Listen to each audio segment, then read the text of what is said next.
Welcome to the Unapologetic Heroine podcast, where myth is made manifest. As the author of The Way of Inanna, a heroine's guide to living unapologetically, this podcast is based on Inanna, the Sumerian goddess of love and war who embodies multidimensionality and lives unapologetically true to her heart. We showcase the wisdom of individuals courageous enough to do the same. These are inspiring stories of what it takes to be authentically who you are. My guests honor the wisdom of love, embrace the polarities of being human, and walk their truth. I am your host, Shauna Zalazo, licensed psychotherapist, intuitive channel, and author of the book, The Way of Inanna. Thank you so much for tuning in. I just am very excited today to introduce my guest. I'm a huge fan of her work and her message. The powerhouse that is Reverend Valerie Love is a perfect embodiment of the unapologetic heroine. And she's such an ideal guest to start this series off for so many reasons. Like the Goddess Inanna, Reverend Valerie Love's wisdom teachings provide us with the permission to be who we really are. Although the Goddess Inanna is a master of the second chakra, she had to work on developing that superpower. The trials and tribulations of her initiatory process forced Inanna to learn how to cultivate and honor her throat chakra so she could prioritize speaking her truth. Healing and reclaiming the throat chakra is something Reverend Valerie Love has done herself and taught countless others how to do through her ministry and her writing.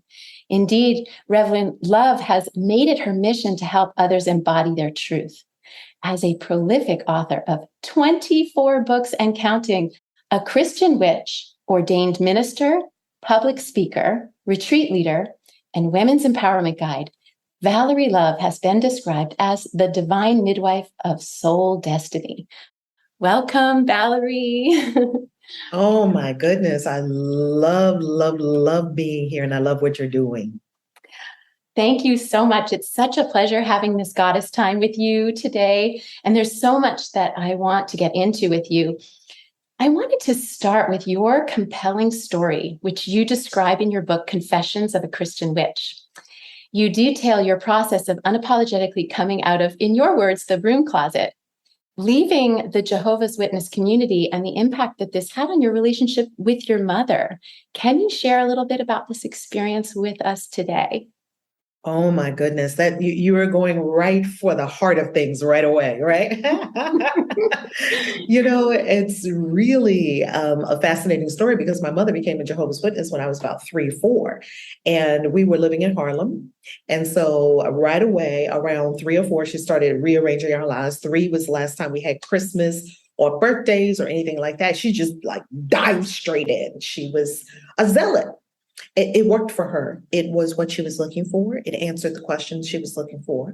And I stuck with it for 26 years. And when I got to my Saturn return around 28 or so, my life became hell. Or I would say that it was really building to hell. All along, I was just having experiences that just did not sit with me. Yet compliance, being a good girl, doing what you're told, even though within me I have a rebel. So it was really a challenge. And that's what brought me to the dark night of the soul, 28. I just had my second child, and I was about to take myself out with a bottle of pills. I just could not deal, 29 or so. And I was in the bed, curled up in a ball, and the voice said, "Get up." And I just sat up, and it was like, "Get dressed." And I had to drag myself to the bathroom, and get dressed. And it said, "Go outside." I went outside and said, "Look up." And I looked up, and there was this big expanse of blue above my head. And then it said, "Breathe." And I went, and it felt like, what just happened? That I hadn't been breathing for all these years? What just happened? And from then on, I deconstructed and deconverted my whole Christian house. And I walked away with one brick. And I smashed the whole house down. One brick, God is love, that I know. And I don't know anything else other than that. And that began, as they say, the heroine's journey. Wow. That is so powerful. And what I love about the experience of really tuning in, that there was just a time you were ready to hear, like spirit spoke to you and you were dialed in, even in the midst of your pain, and that's really hard. A lot of times our discomfort can act as white noise to our intuition, and make it hard to hear. And you heard it. And I think that is exactly the concept behind the heroine's journey. It's really being ready. You're at a place where you're ready to see how masterful you are. You stepped into it. It's very interesting because in the book, you detail a little bit about how it impacted your connection with your mom. How was that for you? Oh my goodness. Well, eventually I got kicked out for my heretical beliefs, as you could imagine. They were just not. I actually got kicked out because I was living my life very sexually free. And they were not about women being sexually free. So, they sent the elders around who are sort of the gatekeepers and guardians of the rules of Jehovah's Witnesses. And they knocked on my door and we heard you were sleeping with other men. And me and my husband were separated. He had gone back to New York. I was living in Maryland. And I was like, I'm not talking to these men about what I do with my body, and you can leave and bye. They were like, you do realize that if you don't tell us what's going on, we're going to have to disfellowship you. I said, do what you need to do. And they left. Wow. And so, of course, it was fallout in my family for that. Like, you're disfellowshipped, according to Jehovah's Witnesses, you can only talk to us. It's sort of like excommunication, which is just a strange idea anyway. I think the whole idea is extremely strange and non-God to me and non-love. But anyway, it's what they do, and I won't judge what they do. And my mother and I had a very, very, very tearful conversation. I still remember the day that my mother and I had this conversation in her apartment in Harlem. And she was crying like, I can't talk to you, because my mother and I were so close. We talked every day, every day. I was her oldest child. We were just always so bonded. When she had me out of quote unquote wedlock. So my mother was really a sexual revolutionary before. She was really her own woman. She was a very powerful, very avant-garde kind of person, because she got pregnant with me in the 60s, without a husband. That was like Leave It to Beaver kind of days. And they couldn't even show Lucy in the same bed on TV. They had twin beds. So she was pretty radical. And then she had another child 2 years later. She had me in 61. She had my brother in 63. And she still wasn't married. And she's rebuffed everything that they told her about. Oh my goodness, how can you do this? You're not married. And she's like, I want my children. She wasn't even thinking about abortion. She had a kind of I'll show you with her mother. So it's a generational thing. I'll show you how to be a good mother and how to be loving to this child. And I noticed that my mother and my grandmother and her grandmother, her mothers, we have these generational patterns that we got to break up about each other's sexual choices, life choices, spiritual choices, because they differed radically from the generation before. So my mom and I, we had that very tearful conversation, yet we came full circle, because when my mom left her body, she dropped her body avatar in January of 2013 after 2 years with cancer. Oh. We had, it was very good. It was very good, because when we came down to the wire and I sat there and held her hand and looked at her and she looked at me, we made complete peace with everything, because in that moment, nothing else mattered. It didn't matter what religion you are, or what you believed, or the choices you want to make sexually, or where you want to live, or how you want to express your creativity. None of that mattered in that moment of, I'm dropping my body avatar and I'm going to the other side. Wow, I love that so much for so many reasons, because it really speaks to, first of all, the power in your maternal line and the power that you all represent and bring forward. But your experience and the way that you teach, it very much mirrors Inanna's teachings around how to heal ancestral relationships. And this is significant because it gives you an opportunity to take the strengths. Like you took her courage, right? Her courage to be who she is. I mean, and you made it your own, and you embody courage, Valerie. And in such I don't always feel it, but thank you. Oh my goodness. One of the reasons why I wanted to have this conversation with you is because of that courage, but clearly it was in your whole line. And Inanna does this in her myth, Inanna and the God of Wisdom. She goes to her grandfather Enki and she receives his May, the spiritual powers of the land. And when he sort of retaliates down, deeper into the story, she fights back at these creatures he sends her way, which to me, it really is like a decision on her part that says, that pattern stops with me. I am not perpetuating this wounding any longer. And clearly you you made your own decision around what you felt was important to bring forward and what you felt was important to no longer perpetuate. And that takes so much courage. And it's very appropriate in the work that I do. I see so many folks in the work that I do as an intuitive and as a spiritual coach. So many people are coming forward at this time, and I'm sure you see this, reclaiming their truth, remembering who they are. And aligned with that is a memory, if you will, of what wounding they may have interfaced with for being the heretic that they might be as the agent of change they are. And so much of this has to Pardon me. Of course. Well, it's perfect because I'm talking about the throat chakra. Yes. It makes the energy start moving and coming out. Always. Anytime I work with the throat chakra, I feel it. Yeah, you can feel it. Right?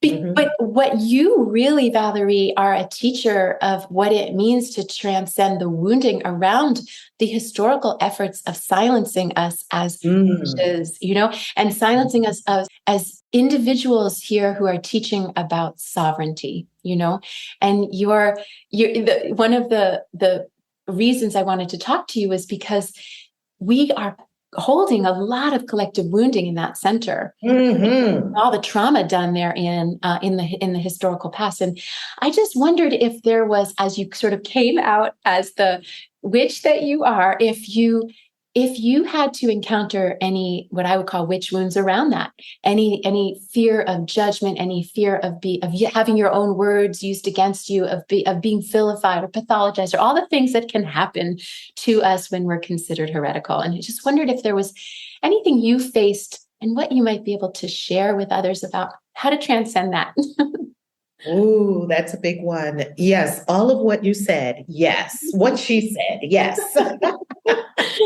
All of it. We have the witch wound, the fear of speaking up because we think that there's going to be some harsh, horrible reprisal. I mean, look at all the women, and mostly women, 80% or so were women in the witch experience, the witch craze. Many people were not witches. Many people were simply accused of being a witch, and it carried over to the new land, to the US. And even to this day, it saddens me to say this, even to this day in Ghana, there are witch camps where they actually put girls and women, and if they leave out of there, they are well within their right. Other people are well within their right to throw kerosene on them and burn them. So that still happens today. We still have pockets of that, and it's all fear and ignorance. So if I can be a stand, because we're all one in this energetic whoosh of love and expressing many ways, if I can stand, and that will prevent a witch in Ghana from being ostracized, hurt, I'm going to stand. There's nothing wrong with my legs. That is so powerful. And I love that message so much because it speaks to how what we do to self, we do to the whole, right? And this idea of, this living the truth so we can support others. And certainly the path of the witch is one of compassionate service, really, Yes. Healing. It wisdom. truly is. Yes, absolutely. You're also a storyteller. And when we listen to you, it's so beautiful. It's mesmerizing, right? So like when listening to your podcast, listening to what you're teaching right now on YouTube of a 365-day Course in Miracles. Wow, what a dedicated practice. And when you listen to the way that you teach, it's very powerful, because there's a resonance of courage, of empowerment that comes through the tones of your voice. So whether you're, it's not just about the content of Valerie Love and what's being shared, but it's also, there is medicine coming through your voice that is so transformative. And again, to me, that signifies this reclaimed, healed throat chakra. And that is so important for us stepping onto this path as a light worker. And it's showing us what it looks like. You're showing us what a healed throat chakra looks like. It's really powerful. But the storyteller piece is really also so beautiful, because you do infuse your teachings with story, and it helps us to think about our own lives through the lens of our own story. And what are we writing, And of course, you are an incredibly prolific writer. So writing your story, being a storyteller, is part of who you are. But it reminds humanity that we too have the capacity to write our own story.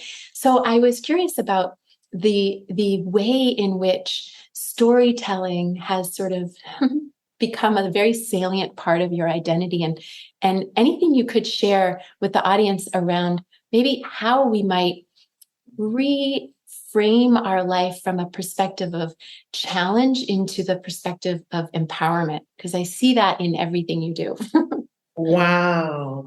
That's a big one. The story. I'm so glad you're bringing this forward, because story, and in being an enchantress and being captivating and mesmerizing, is part of the dance of how I deliver sometimes hard messages, sometimes difficult truths that we may not want to come to grips with, that we need to. And because I love stories, I've loved stories ever since I was a little girl. And it's really in my DNA to tell these stories. One thing that shocked me, I've got to tell you about this. I discovered my galactic signature, which is more Mayan astrology. And in my galactic signature, I am kin. They call them kin. There's kin 234, which is white cosmic wizard, which was, when I saw it, I said, okay, well, that explains a lot, right? Oh, yeah. It explains a lot that I'm white wizard in the actual Mayan calendar. And it gives you a 5 or 6 line sort of mantra that goes along with your galactic signature, that is the essence of your soul, the core being, who you are. And the very first line of mine says, I endure in order to enchant. Oh my gosh. Which, when I read that, I almost fell off the chair. Like, that's my actual sign that my soul chose in how I landed here. Wow. That one line gave me so much. And one of the things that line helped me with, because I've had very, very, very difficult moments in my life, because during those 2 years that mom was leaving her body, there was a divorce going on, a second divorce, which made me question, am I lovable? Can I love? Can I even sustain a loving relationship? All the things that come up around love, and until we find the love within ourselves and find out we're made of love. And I had a custody issue going back and forth with my daughter, and we both have joint physical custody, joint legal custody. So it didn't go bad like I thought it was. I was in a lot of fear and panic, especially around children. And that brought up so much about what comes out of your womb, and do you own what comes out of your womb? I don't. And I had to learn all of that viscerally. So, and at the same time, having some big challenges with money and things like that. So it was a hard time, because I just couldn't work like I normally would work, because my work is so heart-centered. And when I'm in this tornado of trying to figure it out, it's not like I want to coach 1 million clients, or like I could even show up for people the way I know I could. And so during that period of time, that was my next dark night of the soul. My first dark night of the soul was 7 years. My next dark night of the soul during that period was 3 years. So I spent a decade of my life on this planet in the dark night of the soul. And so it made me question a lot. It made me question, why am I going through all of this? Like, what is all of this for? I want to know what this is for. Because I'm strong as nails. I can take it. I'm a steel magnolia. I think all women are steel magnolias, right? We can take a lot. But we got to know, what's it for? What's going on? What's the good outcome from all this? I mean, I don't mind being a soldier. I'm in it. But can you show me something about it? And when I read that first line, I endure in order to enchant. You can endure because you're strong, you're made like this, you're built for this. To enchant, you get to tell the story, you get to inspire, and people who are still in the dark night of the soul, well, you endured it in order to enchant. There was a design for your enduring. Your endurance wasn't in vain. The universe doesn't have whipping boys and whipping girls that we're just getting whipped, whipping people. It doesn't have that. Everything can be used for a wonderful purpose. That second divorce, we're going to use that for a wonderful purpose. That child custody court, I was in court back and forth, back and forth, back and forth. We're going to use all of that for a wonderful purpose. I endure in order to enchant. You're going to enchant. You're going to tell the story of it, which is weave making and magic.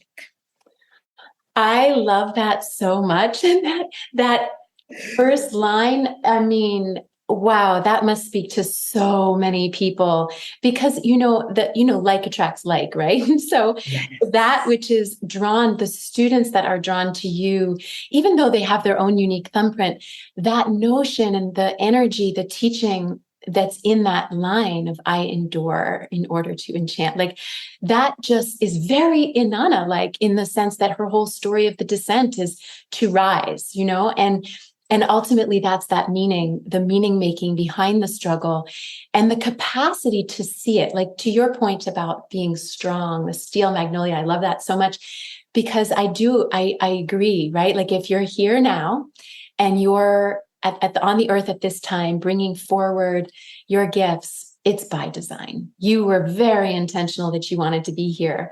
And so to remember, why, if I'm a light worker, why am I encountering all of this struggle? Isn't that seem so unspiritual or whatnot? But what you're describing is exactly the point, right? It's really, it puts into perspective that these challenges can be utilized to support and to uplift the whole, to find our meaning behind it. Thank you for saying this and for sharing it so much. That let's say modality of accessing your mission that you're describing, the Mayan perspective that you're sharing is fascinating. And I would love to learn more about that. Oh, yes. They have it at lawoftime.org and it's nonprofit. And it has been a profound tool for me and all the people I get to share it with. I wrote a book about it. And I even did I did a video book about this because it's so critical to access your birth information. And it's called Decode Yourself. And it has explainer videos with the book so that people could really get in there with what does this mean for me? Oh my goodness, I can't wait to dive into that one. That is so powerful. And I'll make sure all the references are in the show notes so that folks can find that and of your many, many books. That is amazing. And the storyteller, the idea of cultivating, really standing in a position of saying, how do I reframe the story of my life from a place of empowerment? And that's really what you're doing. And it's an invitation to everyone walking this path to do so, because it shifts us out of what could be resentment or, the ways that resentment tethers us to the trauma of the past. If we look at it from an empowered perspective, we liberate ourselves. This is part of your teaching. Very powerful. So I am really inspired also by the work that you do. I mean, I know you have a background as a financial advisor, and you are doing something very, very unique that sets you apart really in this work of coaching and spiritual teaching, because you have a deep facility with cultivating financial flow and to really stand in your queendom. And that's very, very Inanna, in the sense that she is queen of heaven and earth, and she's a goddess of love and war. And she wears these many different hats and yet owns the entirety of her multidimensionality, which is something you, Valerie, embody. And I wondered if there was anything you could share about whatever resistance might have shown up, if there was any, around reclaiming your connection to abundance and flow. Was there a cosmic moment that all of a sudden has shifted for you, or was it over time? Oh my goodness. Over time and the resistance. Wow. Put it in all caps because yes, resistance. I had a big unworthiness streak going through me, a big streak of unworthiness.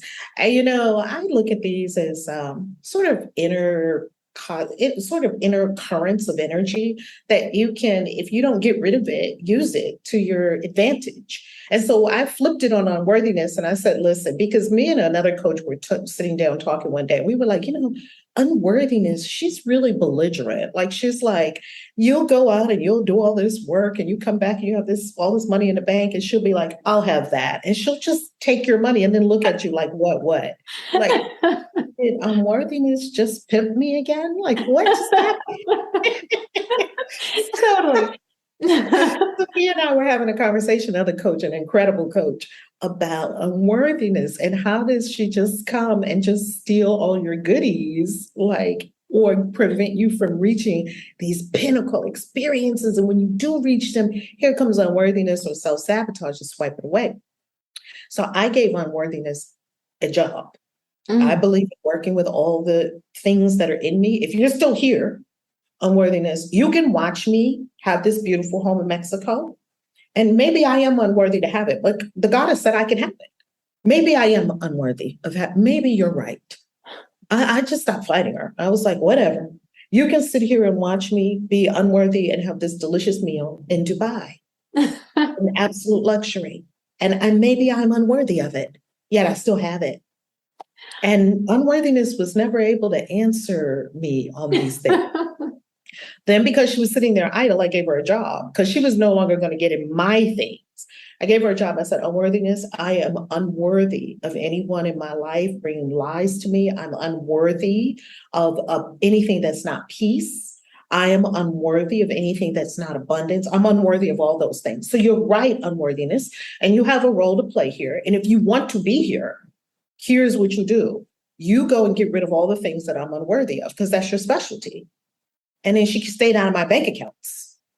Wow. That is, as a coach myself, that is an incredibly unique and brilliant perspective. And I can see all weird, right? No, it's so perfect, because it is you have this tendency to be able to see the strengths inside yourself and bring them forward. And you saw how the unworthiness can serve as a strength. That's such a powerful message for us. And, there are, let's say it this way, it is common, or at least I have seen it quite frequently in my own work, wherein individuals that might have walked this path throughout history and past lifetimes, as a light worker in some way, shape, or form, they may have taken a vow of poverty, or they may have renounced the material world. And so in the now, they may be contending with those old vows. And so what you're highlighting is so immediately applicable. And I can see as just being so transformational right now for us to all stand as the queen, the in our power, in our abundance. So thank you so much for that. Yes, if I can, please. That there was a lot of work over the years that I've done specifically on abundance, because I kept being put in situations with money.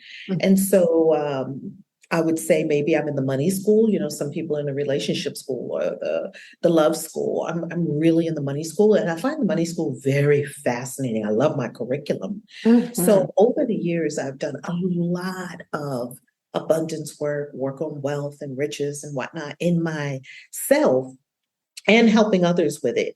And what I found is that it really is just emotions. It really is. And because money can trigger some of the most toxic emotions and exhilarating emotions. All of it. It runs the gamut. So having a pristine, doing that energetic work as you know and as you do, and doing that work of clearing the energetic system, those emotions, those some locked in patterns of where they came from. I had to decode, where did they come from? When did they settle in there? And then just ease them out, pull the weeds in the garden and let yourself have it, because the universe is giving it to us. We've got to let ourselves have it. Absolutely. I'm so glad you brought that in, because that's really the psychology, right? I'm also a clinical psychotherapist, and what you're talking about is exactly the exploring the erroneous belief systems and really untangling them.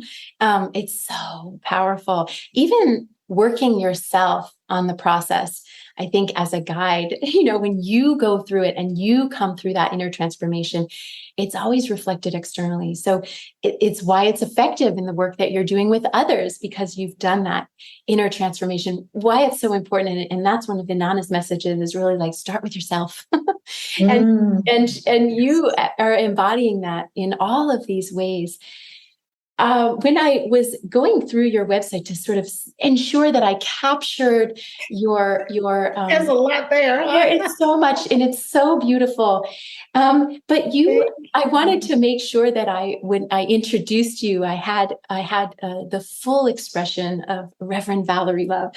But I stumbled upon an area wherein you wrote, I had to have every experience I've had to be the goddess I am today. That much is clear. And when I read that, I felt such a resonance with you. It's such a powerful and liberating statement. And it really goes back to what we were saying earlier about this reclamation of our what we might have considered as a struggle into the source of empowerment. And I wanted to know if ever in this life, whenever the goddess in you feels like the ground is being taken from under you and is sort of eroded in some way, how do you find your footing and reclaim your sense of balance? What do you do? One word: meditation. Okay. Beautiful. I love that. It's the only thing that I know works every single time. Like, I have a lot of things, how we have a lot of things in our tool chest that we collect over the years, Ho'oponopono, a lot of healing modalities, tarot, meditation, nothing beats it. Absolutely. And one of the things folks ask a lot in my work is sort of, are there different ways of meditation? And in the work that you're doing with this, as I mentioned earlier, you're doing, and you can speak to it more, this 365-day Course in Miracles on your YouTube channel, which I love, because on some level, it's like a meditation. It's a way to pause, be with you, and be in the message that you're conveying and sharing. And there's a way we're engaging in meditation in this way, in a practical way. It's integrating spirituality in our current day reality and making it doable for people. You're showing people, hey, you can walk this path and go to the grocery store and get meals on the table, all the things. And is there anything you want to share about that? Because to me, that dedicated perspective of taking on something like that, which is, takes an enormous amount of dedication. And it's really like a spiritual warrior. There's a commitment, there's a training, there's a way wherein you're showing up for your listeners regularly and inviting them to do the same. And I just wondered if you wanted to share anything about why you were pulled to do this and what. Oh my goodness. It's so transformative when we wake up early in the morning and dive right into spiritual practice. It transforms everything in our lives. So if there's one thing that I would say, if I could only pick one thing, it would be wake up and just go straight into spiritual practice. And of course, throughout the day, we do other things. things, and we have a lot at our disposal. And in a complicated, complex world, it's really good to keep it simple. And the simplicity is be still. Absolutely. I love the morning too, personally. I find it's the best time for me. It's the way that it doesn't escape me. And that's just, I think the stillness is such an important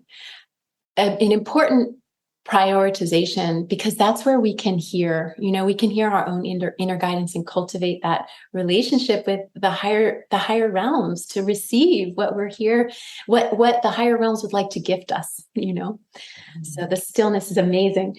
Thank you for that.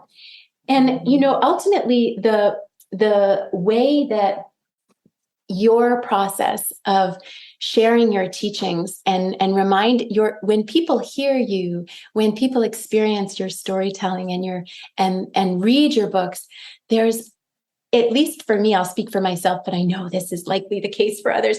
There's a remembering of oneself. There's a way where it's like your words help us transcend time and space and remember who we really are at our core.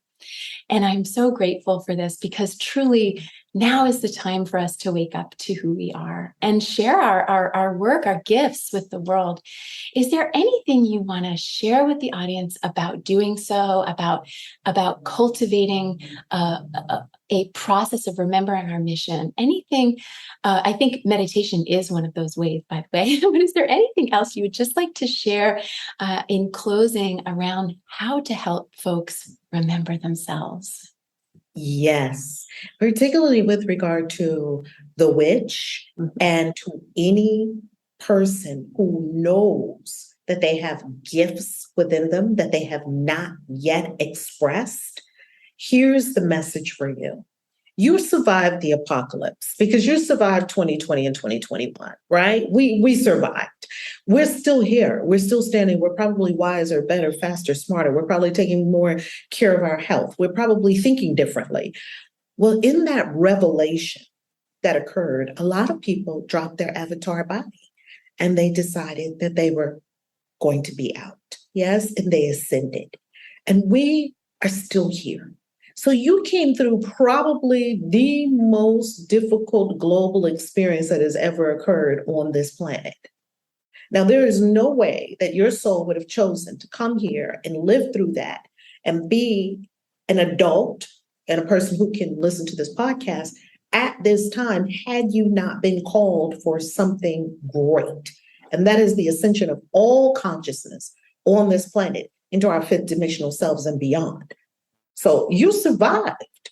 Now it's time to rock and roll. I love that answer so much. Absolutely. And I think that is going to reach deep into the core of listeners because they know that's true, Valerie.